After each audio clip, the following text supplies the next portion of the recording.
Good afternoon, ladies and gentlemen. Our webinar is going to begin. I'm Steve Love, President, CEO of the DFW Hospital Council, and we're delighted that you're with us today, and we appreciate your participation. Today, we're going to have an educational webinar hosted in coordination with Moss Adams, an associate member here at the DFW Hospital Council. As you know, Moss Adams has been a long-term and a long-time member of the Hospital Council. They have fully integrated professional services dedicated to assisting their clients in managing and protecting prosperity. One of their major areas of expertise is healthcare, and they have some very innovative leaders within their organization. Today, we're going to talk about denials management, an integrated people first approach. It's a great topic. We've got two national experts. Payer denials, as all of you know, is really a huge problem for providers. It's getting worse. It affects the financial health of an organization. It can negatively impact a patient's experience, and it wastes so much valuable time. There are many technology type solutions out on the market, but you've got to understand your processes and you've got to involve your frontline people.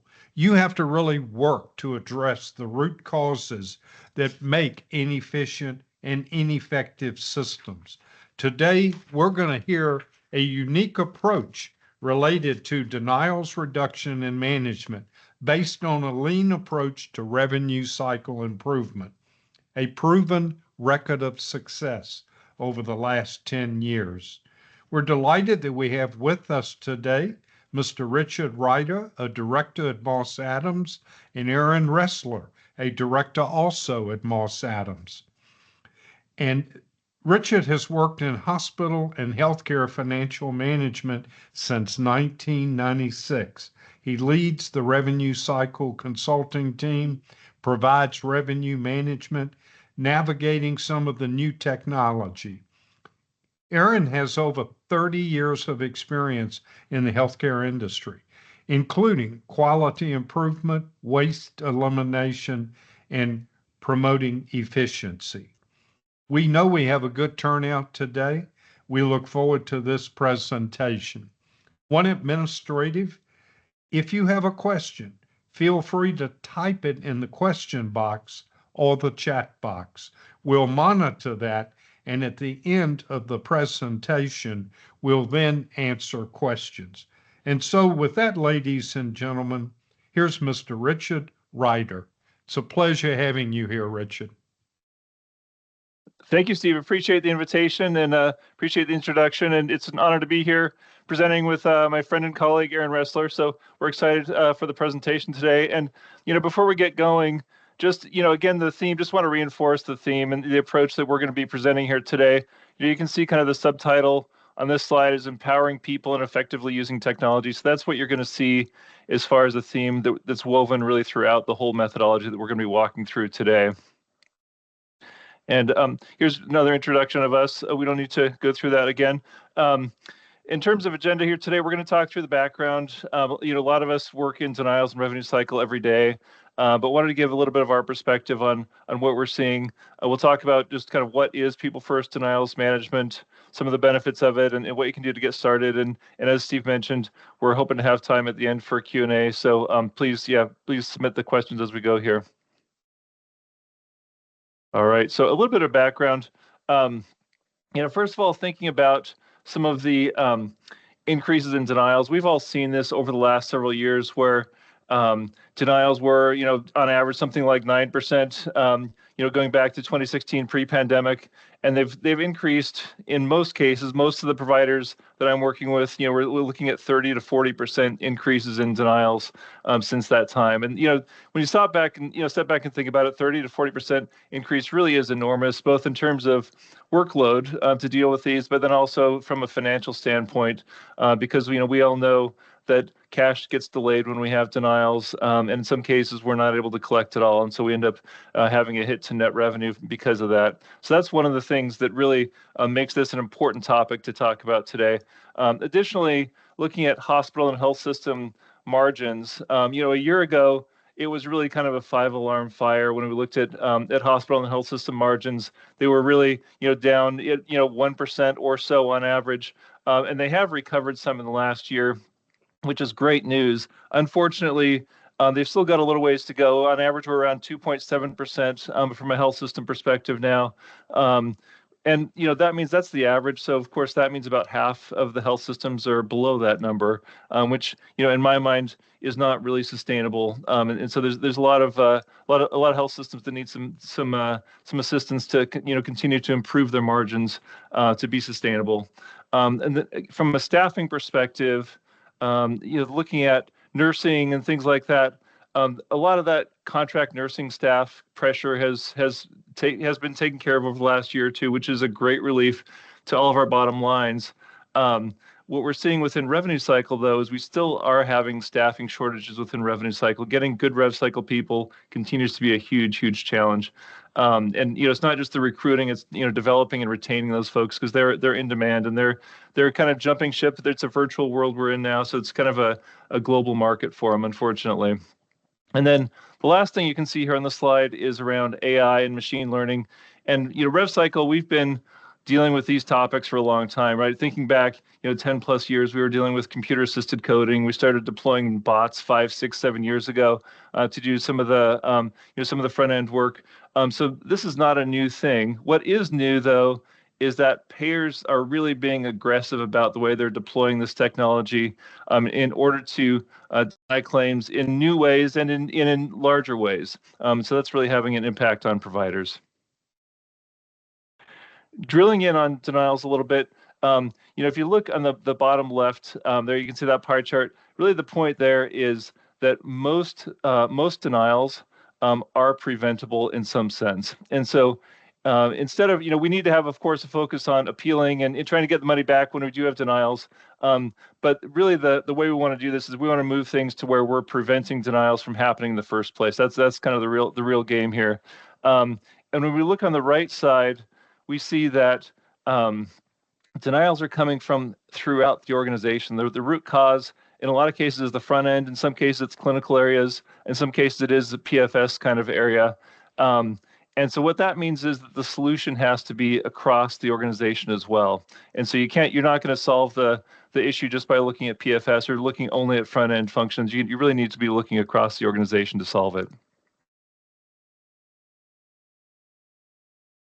And then the last thing we'll talk about before we dig into the methodology itself is, I feel like a little bit kind of the elephant in the room, where we've all been part of projects that haven't succeeded, and in a lot of cases, we might have been part of denials projects that haven't gotten us the results that we wanted to get, and we've studied these things. We've read the literature, we've gone back and looked at projects that have been really successful and what the keys have been for that success, and so. We've listed here what we think really some of those keys are. And first of all, there's making sure you've got the right leadership in place, making sure you've got really strong, visible program sponsorship. We want to make sure that we're building the capabilities of our team. We want to involve the people who actually do the work in every stage of development. They're the ones who know all those little details. They're the ones who are going to be able to help make sure that the design is going to work. And then we also want to make sure that we're using technology in the right ways. And, generically, we're talking about connectivity, insights development, automation, and things. And you can see on the right side there, some of the denial-specific areas that we see automation really helping.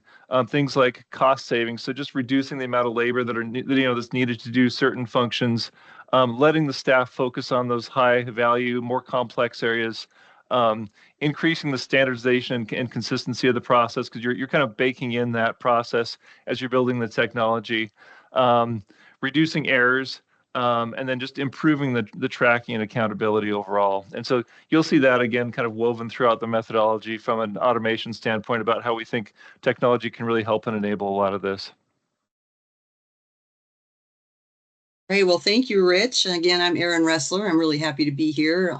Take the next few slides and get into the approach that we want to talk about. So, first, I just wanted to say that thank you, Rich. That's perfect. When we say people first denials management, what we're saying is before we launch into buying tech or adopting AI, we want to look first at what do our people who are doing the work every day know, because they know a lot. And I've been doing lean work in this space for 20 years, 23 years.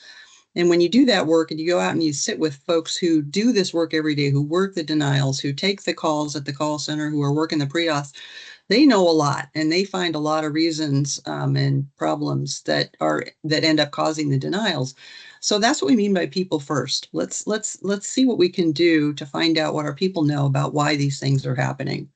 So the slide you're looking at now is about taking a holistic look at the whole denial process, right? So there's multiple domains when you kind of break down all the work to be done in denials or preventing them. So you've got your business processes, and so you might have your prevention team, you might have processes for denial response, you may have payer collaboration in place, which I'm hearing a lot about now as a strategy, which is great. Then there's the data and technology domain. So you've got your KPIs and a dashboard, response and appeal infrastructure. And the time horizons you're seeing in the middle there are kind of how long does it take if you want to tackle and fix each of these focus areas. So early warning system is, so what kind of system can we put in place to monitor earlier than denials are coming. So putting something like that in place, about a medium time horizon for that. The use of AI or machine learning, lots of solutions on the market for that. So take some time to figure out how to adopt the right one.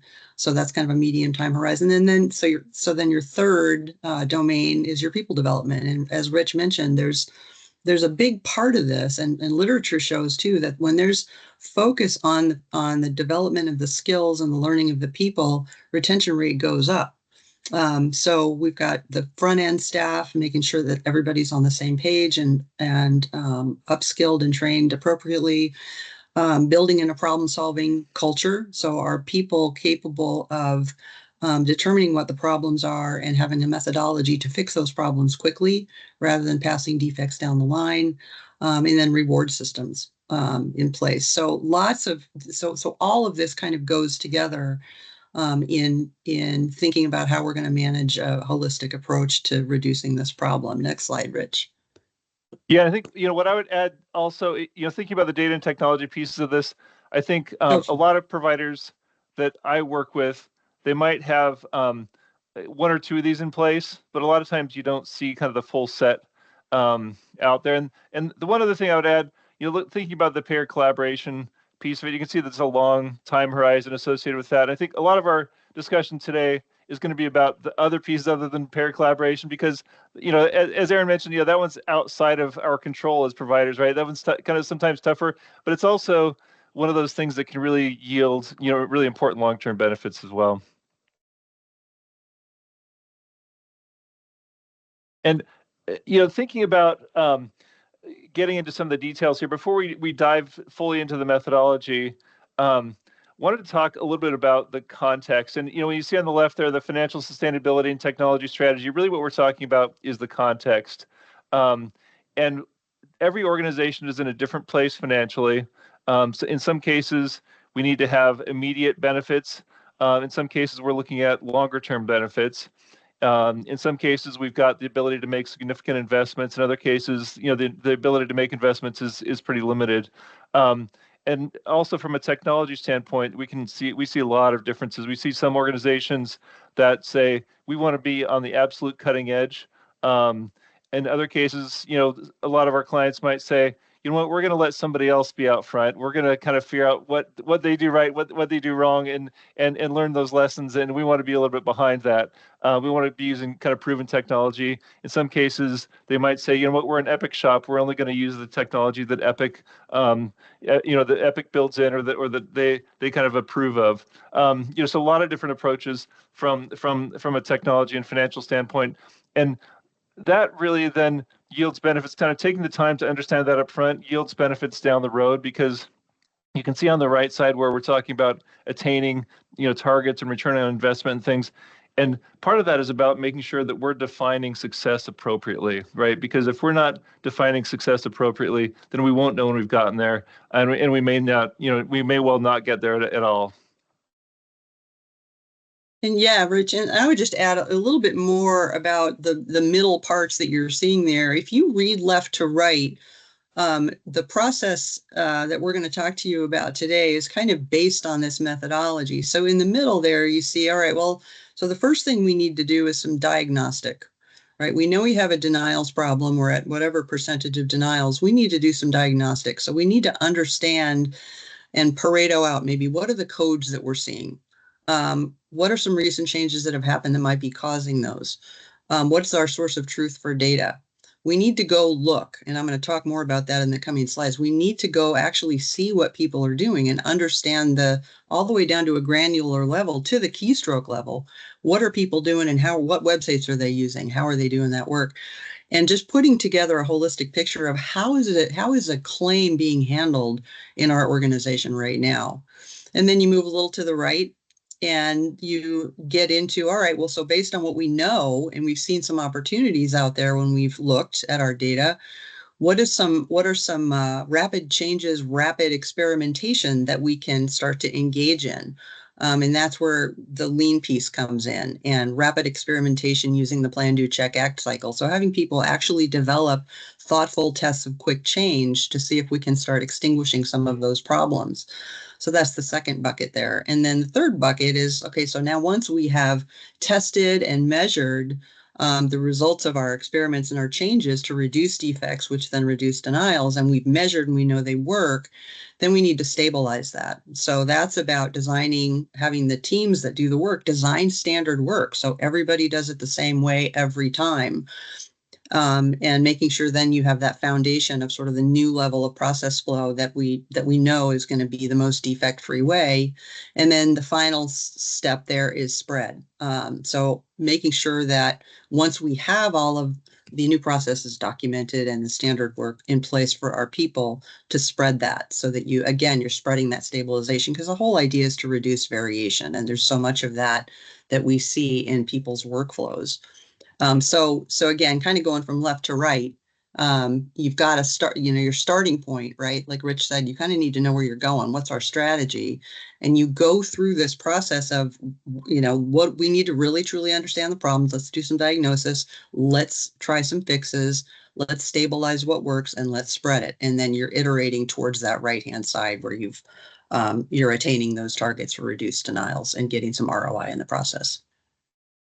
Yeah, and the one thing I would emphasize on here, underdiagnosed, that understanding denial performance. I think particularly with denials, that can be such a challenge where just understanding the data and making sure everybody agrees on what the story is. I think this kind of concept of signal versus noise, I think for denials can be a really big challenge, and trying to figure out get that signal kind of teased out. Yep, good point, Rich. Thank you. So I wanted to kind of bring you into the world of doing the diagnosis in a lean way. And this is what I've been leading teams like this for probably 23, 24 years. And so this is just kind of a snapshot of what we would do. So it's a diagnosis phase. So you're bringing together a multidisciplinary team of maybe one or two folks from each of the main pieces of the revenue cycle. And they come together and they have some baseline data, maybe, all right, well, here's our denial rate. Here's kind of a basic Pareto out of the denial codes. We want you to go see what's going on, and we want you to make a map of it. And so this is literally team members, maybe, denial processing folks, watching the call center folks and watching them do their work. And you might have a pre-auth person going to observe patient accounts and observe them working the edits and working the errors and collecting data on that.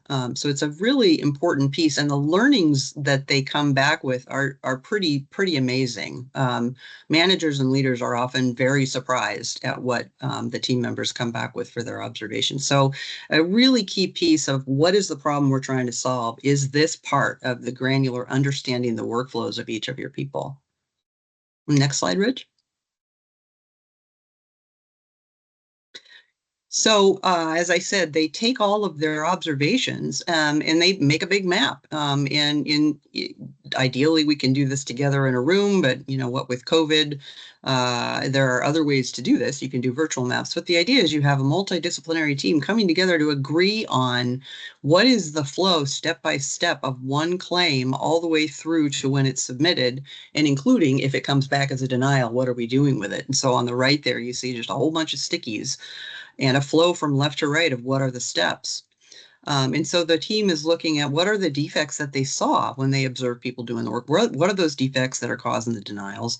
Where are the handoffs occurring? Because what we know in healthcare improvement in general is that frequently the problems are in the handoffs. And this is true of shift change. This is true of clinical quality. Handoffs are a problem. So what handoffs are occurring in our revenue cycle that might be a problem? And the team then comes up with some rapid change ideas. So they're going to innovate and figure out some quick changes that they can try to see if they can start getting those defect rates down. Next slide, Rich.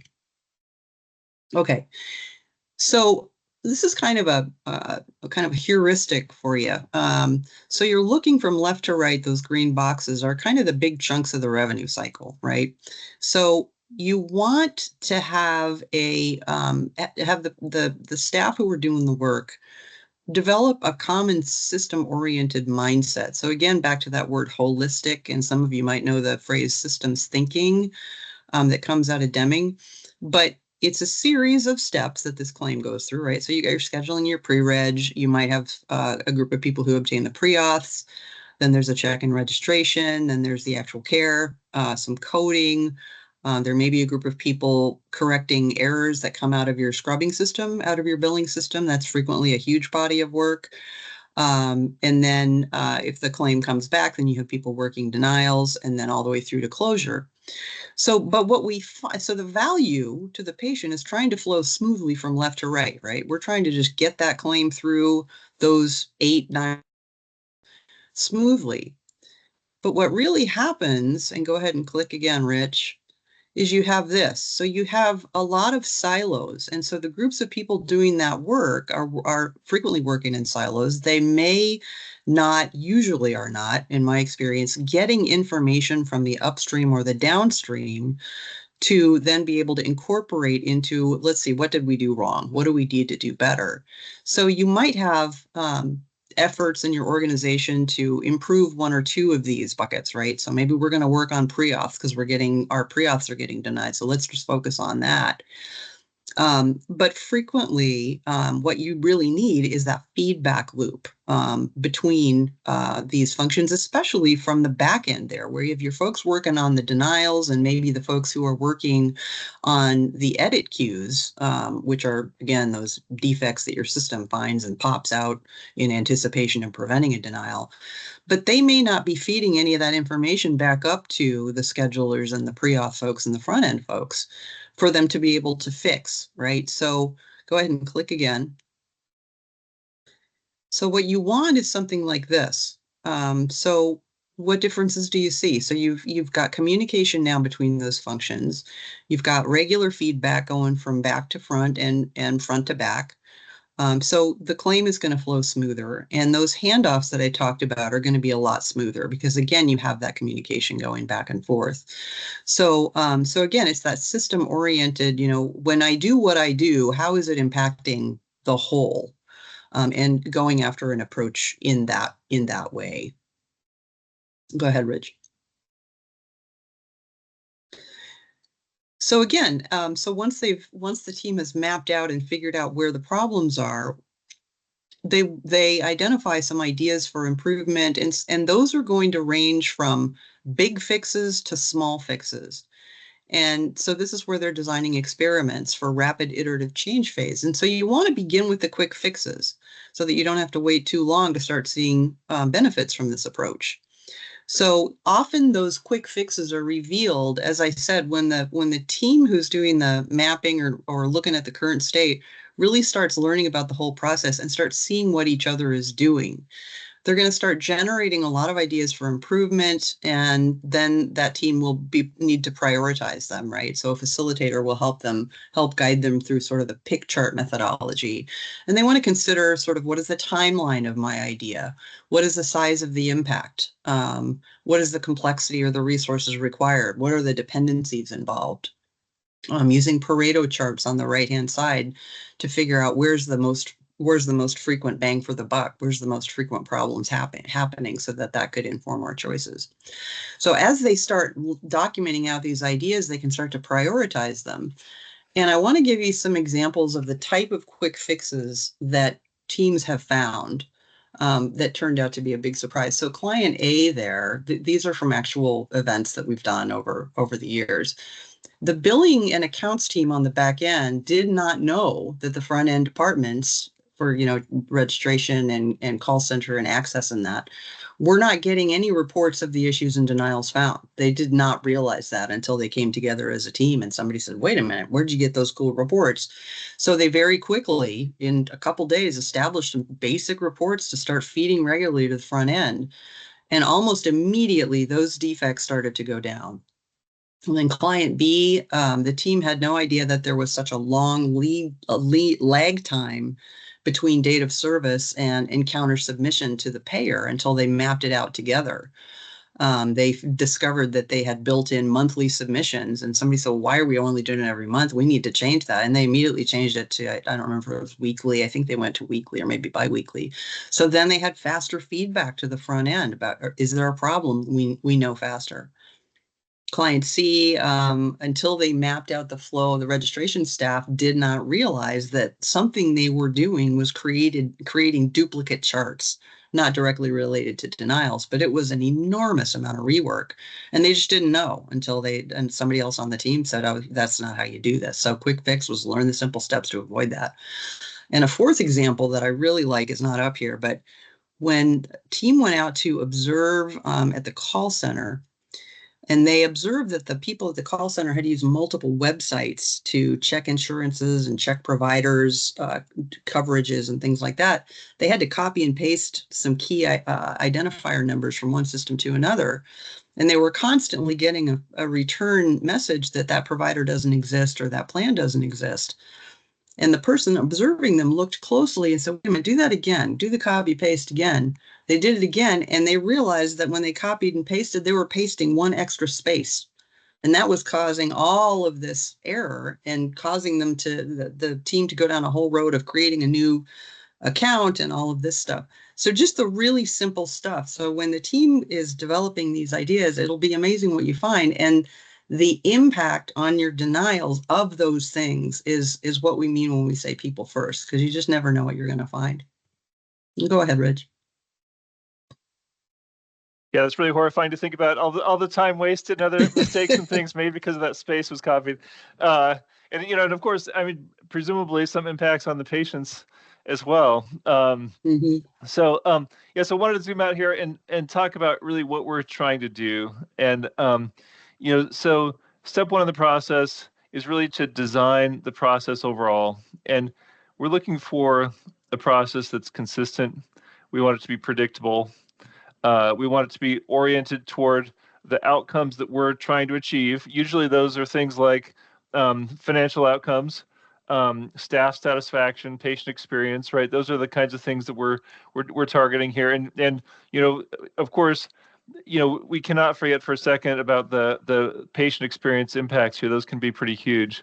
We want to be targeting high value first, like Erin talked about.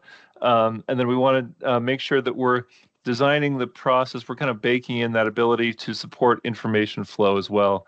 If you don't do that, a lot of times you can roll out the process and realize that you don't have a way of, at least a good way of getting that information flow, which can cause a lot of problems down the road. So that's step one. And then step two is deploying the technology and then designing these people-based functions in the new process. So from a technology perspective, we want to be doing things like facilitating workflow, automating some of the simple and repetitive tasks, obtaining insights and into changes in payer behavior, monitoring the process, making sure we've got early warnings if it does go off track, and then have ways of seamlessly communicating with payers, at least as seamlessly as possible, communicating with payers. When we start thinking about the people aspect of things, we've got some, you can see kind of foundational areas and then some high performance areas. And, if we've got any CFOs on the line today, we might have just lost them when we said well compensated. I'm not sure. But, it's a little bit provocative sometimes to say something like that. But that really is what we're working toward here, right? We're looking at, Erin used the term upskilled. We want to be upskilling the teams by automating some of these simple and repetitive tasks so that it does result in a team that has a higher level of skill, that's more productive, and that is going to be better compensated. And that in and of itself, of course, will reduce the turnover and help with morale and things. We also want to have predictable and controllable schedule. We want to have make sure that they're fully enabled by data and technology so they can be efficient and effective. We want to make sure they're well trained. So those are just all foundational things. And then we want to move from there to high performance, which is making sure they're empowered, they're committed, they really are skilled problem solvers. They're making the full use of their skills. We talk about people operating at the top of their license, right? So that's what we're talking about here. And then the last thing is make sure they've got a career path so they actually feel like they've got a future and this is something they want to be doing long term. And from a people perspective, when I think about revenue cycle today, a lot of times it's not really thought of as a desirable place to work, or a kind of a prestige area. A lot of times it's thought of as an area that you might do for some short period of time and move on to something else. And really, we're trying to change that with this approach here. And so that's an important part of making this successful. Step three is about culture, and culture can be a little bit tough to define. It's tough to get your arms around. But of course, if you don't have that in place, then none of the rest of this works. And so you want to have a culture of trust and respect. Most of the healthcare organizations we work with, and those I've worked for in the past, have been mission-driven organizations, and we want to make sure that we're supporting that, and that's a part of the culture, and then we're baking that into the culture as well. Again, making sure that we don't forget about the patients. The patients will see what your culture is, right? That will be reflected in the interactions that you have as revenue cycle with your patient population. And so we want to have the reflection be something positive. We want that to be a good thing. People often forget that very few areas within a health system, if any, have more interactions with patients than revenue cycle do, right? Revenue cycle has interactions with almost every patient that the health system sees, and over a pretty long period of time, usually too. And so that can be critical. A culture of continuous improvement, focusing on the system overall, that systems thinking that Erin talked about, and then ultimately, instead of just viewing people as a cost, that next time we kind of have some rough times, we're just going to cut costs and get rid of folks. Really viewing them as an asset to the organization. Yeah, Rich, I think I'd just add a couple things. That the quadruple aim that we refer to there, I don't know if everybody knows what that is originally, I think it came out of the IHI, and I think that was patient experience, population health, and reducing cost. And then a fourth aim was added, and it had to do with work-life balance of the healthcare providers, so that the health and happiness of the providers and staff. So it's a really important add, and it goes back to the people part of this slide and the people viewed as an asset versus a cost there on the right. It's a people first approach, because it's that you're turning to your people to solve the problems. They know where the problems are at a very deep level, and you're empowering them with with some structure around it to create new standard work, to create new ways to do the work, to make it more value added. And again, as Rich said, once you understand the problems you're trying to solve, you can be thoughtful about where is the best place to apply technology, not only for mistake proofing, but also for enabling your people to be doing work that is actually more value added to them and that requires a little bit more more of their sort of intellectual powers. So that fourth part of the quadruple aim is an important one in the world we're talking about here of lean improvement. Thanks, Rich. Yeah, thank you, Erin. Okay, so just a few more notes about what makes this approach better. I think one thing before I move on, I want to make sure that we're kind of making this point. So yes, we have in the world of denials, huge problem with the payer issues, right? So the escalating of the AI to figure out how to deny the claims, right? And there's this, so now the provider side is trying to escalate too and figure out how to use AI to appeal. The payer problems are huge and need to be dealt with. But why wouldn't we want to start with what we can fix? What's within our borders that we can fix? Because we know that there's a lot, and we'll show you some results from this approach.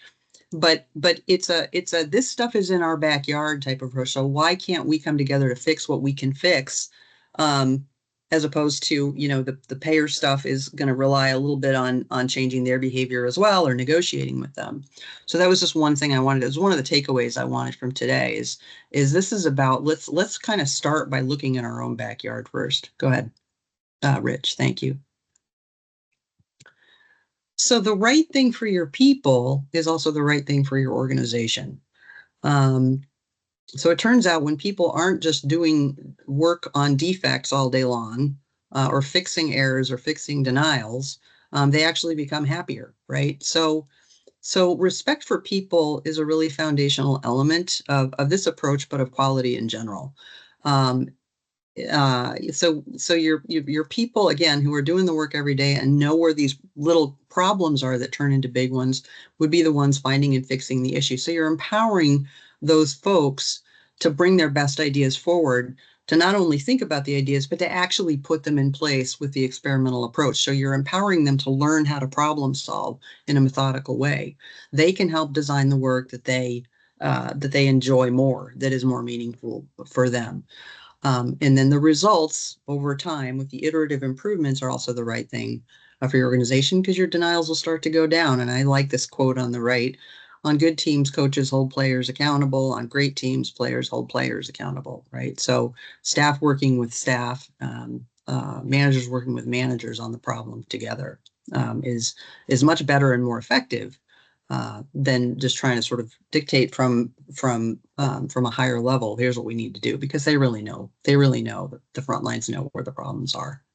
Next slide, Rich. So you can use this approach also as a scan, right? So you can use this approach to navigate future challenges and rapidly respond to emerging issues, because you now have kind of a nation of people who are problem solving, and they're looking at the issues that they're seeing every day, and they're starting to know we have a method now that we can deal with those problems. So as a part of this, you're building in a permanent habit of measurement. Get used to measuring things. So there on the left, you want to implement effective visual management, which is a really key part of lean management, is visuals and making everything evident and clear to people, and relentlessly measuring the right things, right? So if you're doing that, then signs of potential problems will alert the team early enough to intervene before they become denials. So just an example there in the middle is on the top. If you have a front end team who is regularly measuring a particular type of defect that they know has been a problem in the past, and they're posting those results on a daily basis, if those start to go up, then they can predict, the next thing that's going to happen is we're going to start seeing those edits come out, right? So our scrubbing system, if we don't fix this, our scrubbing system at the back end is going to start popping out those defects for somebody to have to fix. And that's the middle graph. And then if we don't fix those on the graph on the bottom, then they become denials. So you have multiple opportunities along the way to intervene more quickly when you start to see trends become a problem before they become denials. So on the right there, this is not a Band-Aid approach, right? So it's not set it and forget it. Well, the team found a fix, we put it in place, and then we don't do this anymore. It's a continuous process. So you're embedding problem-solving thinking across your team, which is empowering them to understand and solve problems, sustain, as I mentioned, the plan, do, check, act cycle, and measuring and getting used to data and what is the data telling us. So if all of your folks are thinking that way and working that way, you have a much better shot at seeing early that a problem might manifest itself. And Rich, feel free to add if you have anything there.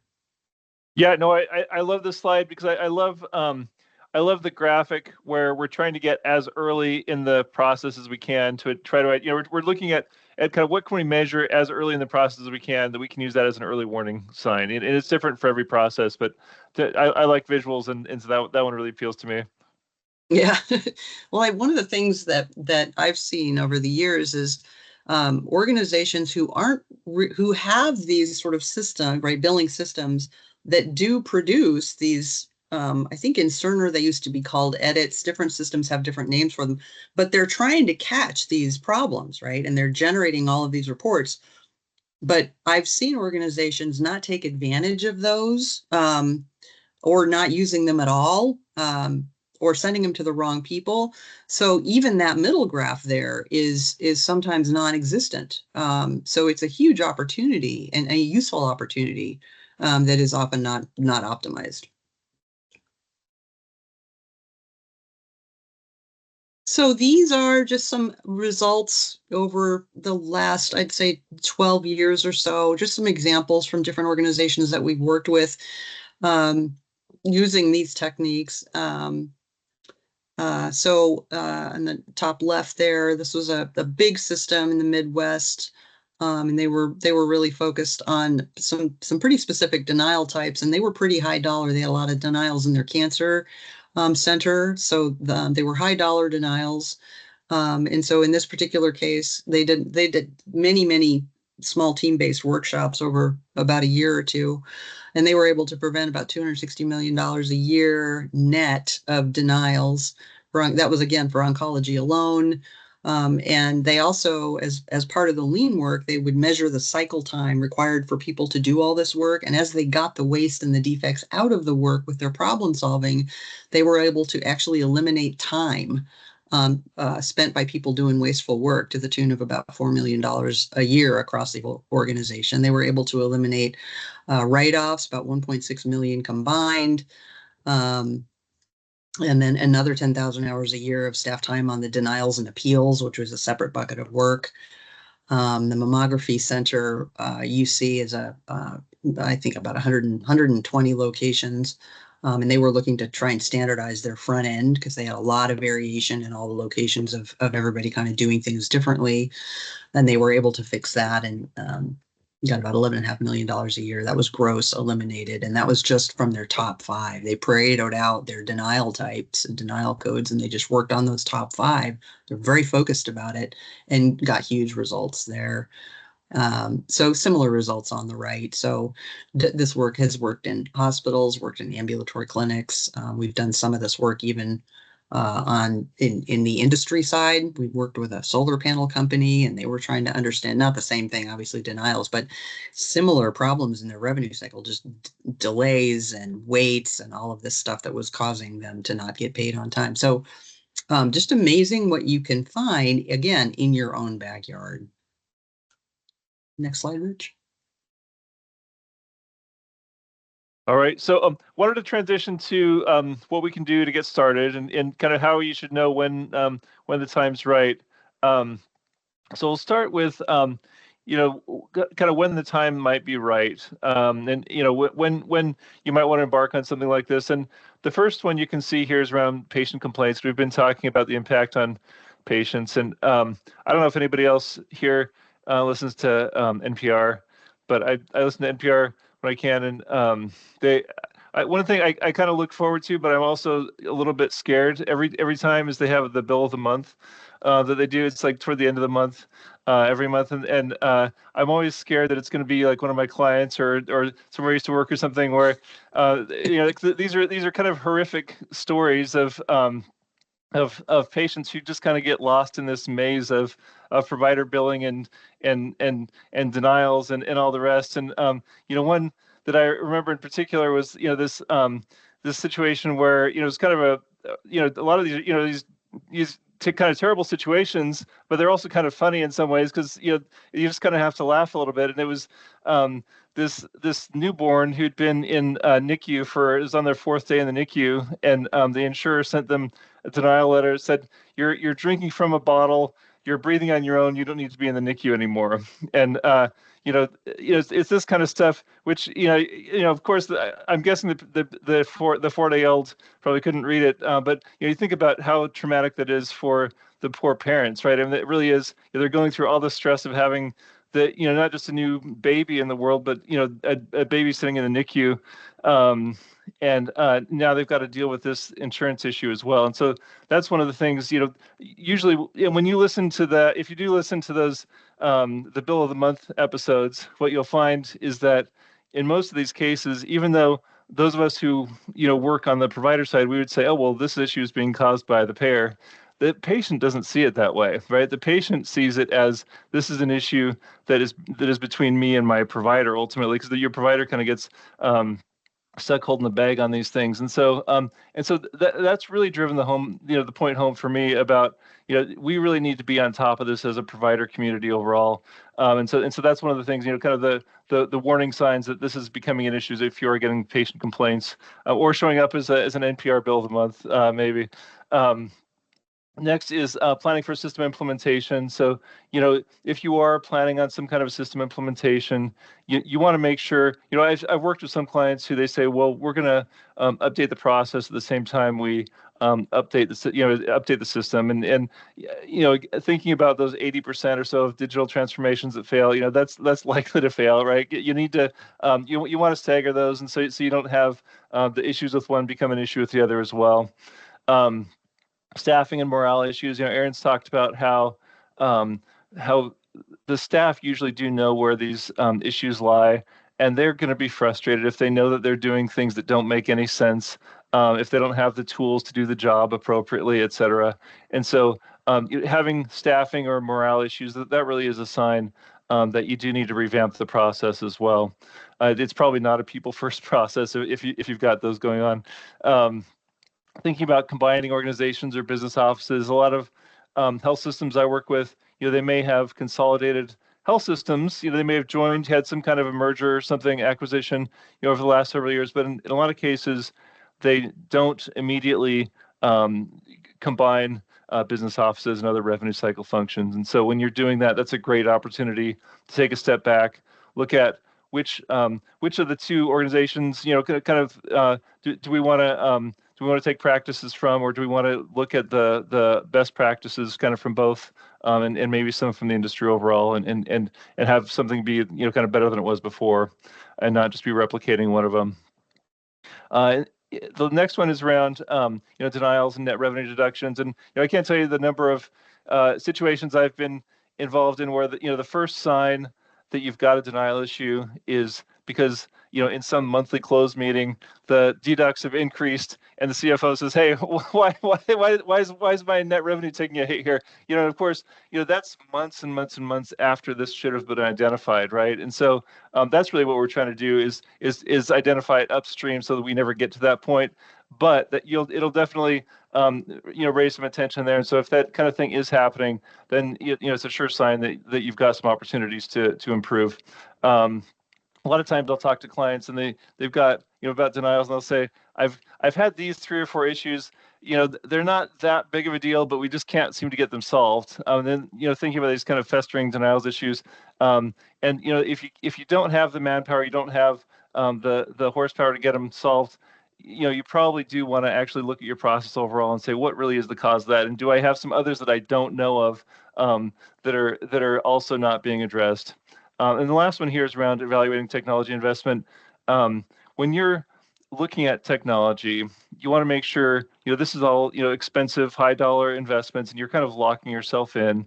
You want to make sure that you are directing that investment to the area with the highest need. Everybody's short on investment dollars, right? It's finite, and so making sure it's going to the right place is critically important. And I think, Richard, can I jump in? Another thing I would I guess just really emphasize is with regard to automation or technology. Don't automate just to automate, right? Don't throw technology at a problem just to do it and think it's going to help. You have to understand the problem that you're having as deeply as you can before you decide that that's the right way to go.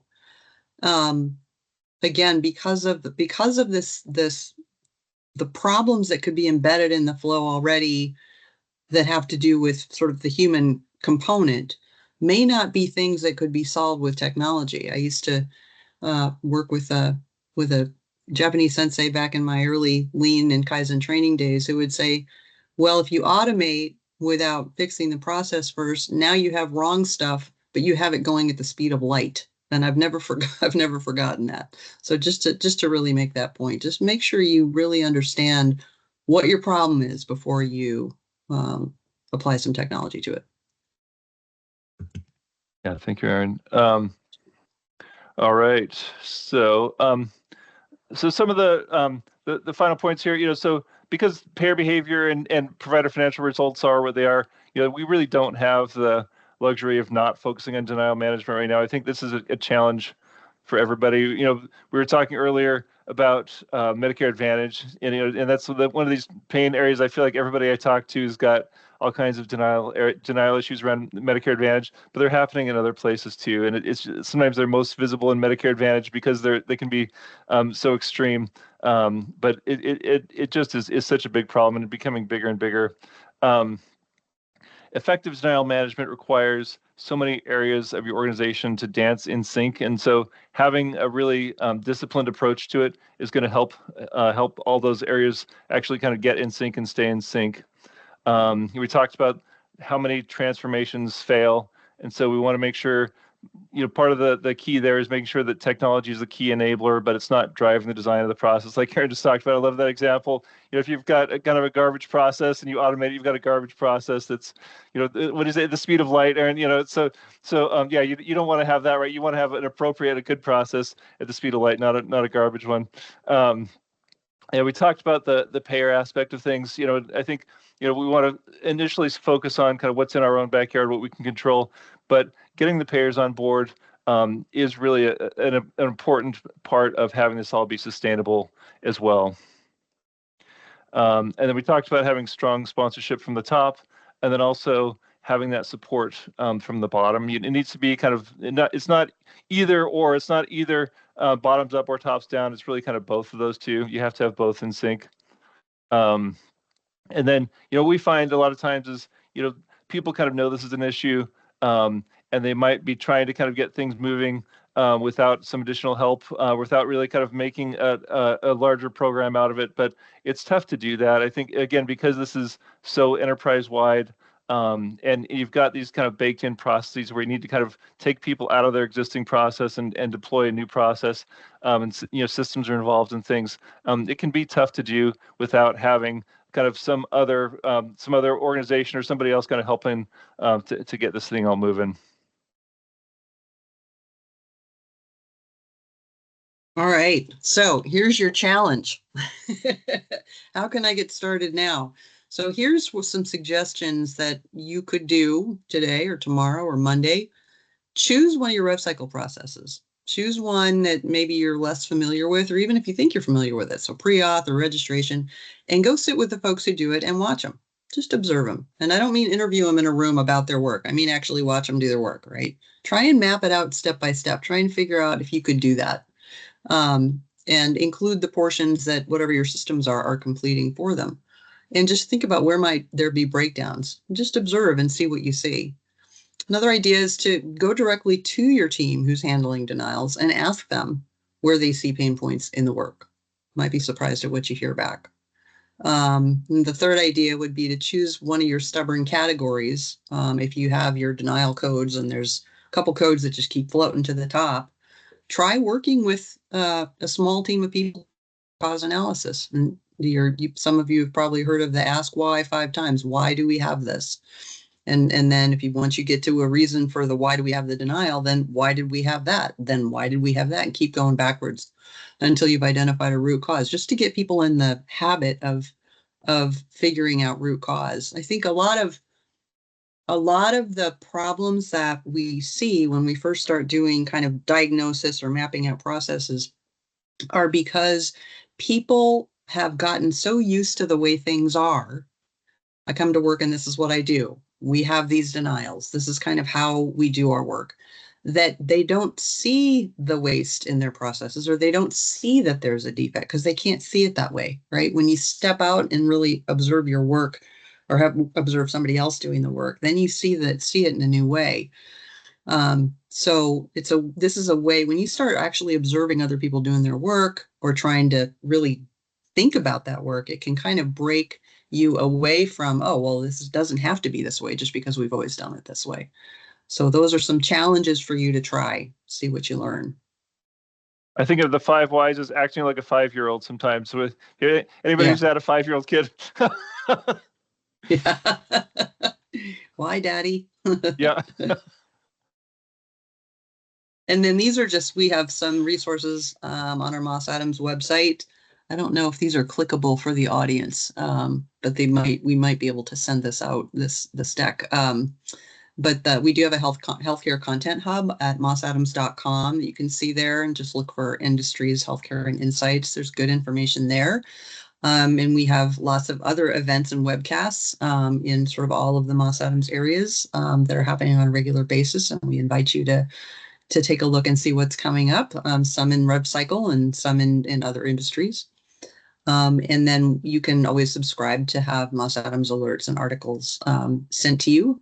We're always looking forward to trying to see what the next thing around the corner is for industries and trying to stay ahead of those insights. So we'd welcome you to be on our mailing list as well. And if you do love this stuff, we do have we also have an annual healthcare conference that we didn't include the link to here, but we do. If anybody's interested, feel free to reach out to one of us. It's a great conference that we have every year. It's in November. Oh, thank you. Yeah, it's probably on LinkedIn. I bet Moss Adams LinkedIn has links to it. Probably. Yeah, if any of you are on LinkedIn.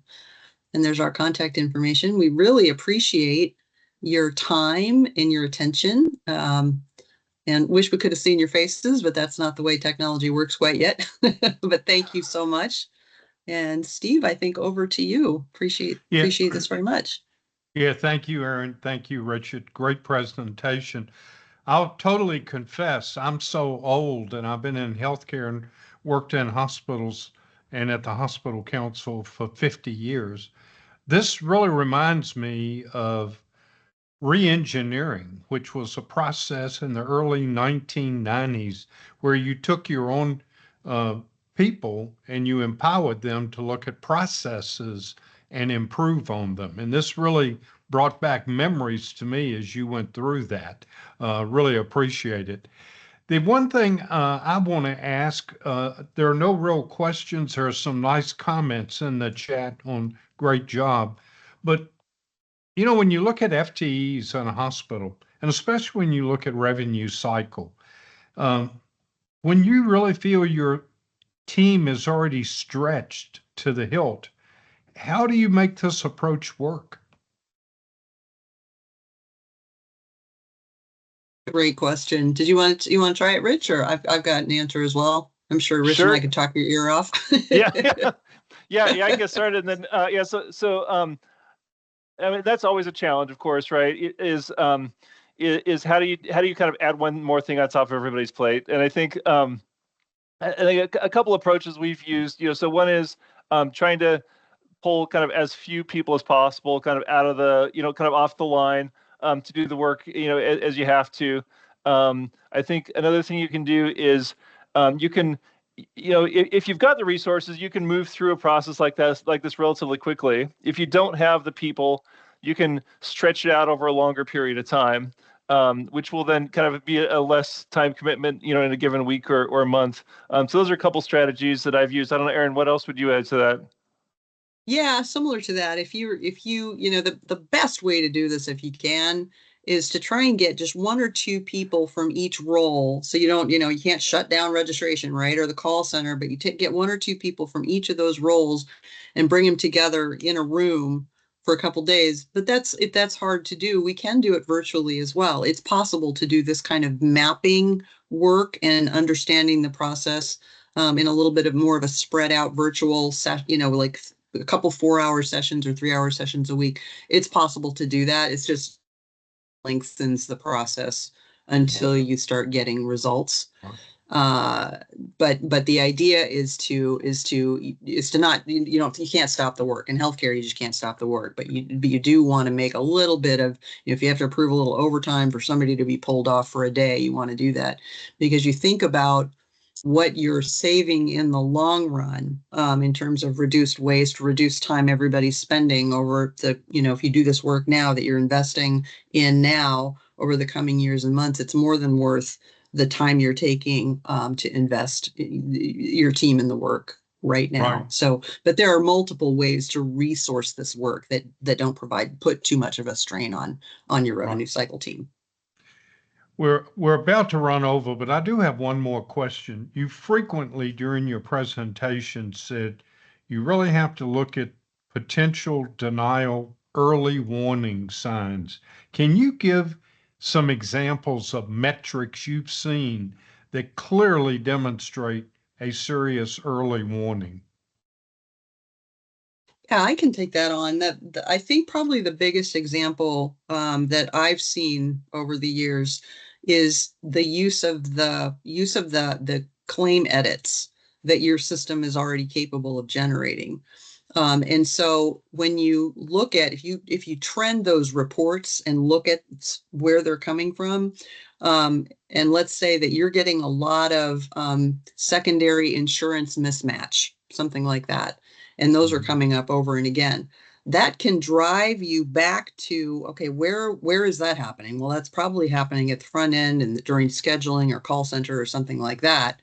So let's go watch what they're doing. And maybe we see that, okay, wait, they're not using the right number, member number, or maybe they're not using the right website to check that, verify the coverage. Let's put a little change in place here. And now let's do some data collection for a week in this area. We could do manual, just keep a tally sheet. Let's check at the end of every day. How'd that look?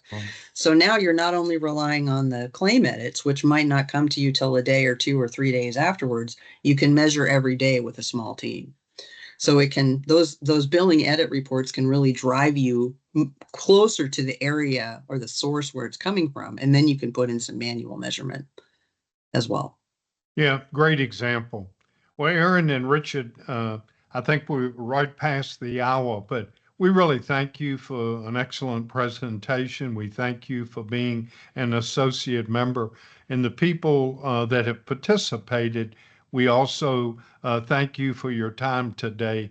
Chris Wilson will follow up with all the people that were registered, and he'll send a recording of this out also for people that registered and maybe had something come up and they missed it. But Erin and Richard, on behalf of the Dallas-Fort Worth Hospital Council, thank you very much. Very educational session, and we hope that everyone really enjoyed this and look forward to having some more down the road. Thank you very much. Really appreciate it, Thank you so much, Steve. Okay. Have a great Bye-bye. day. Bye. Bye-bye.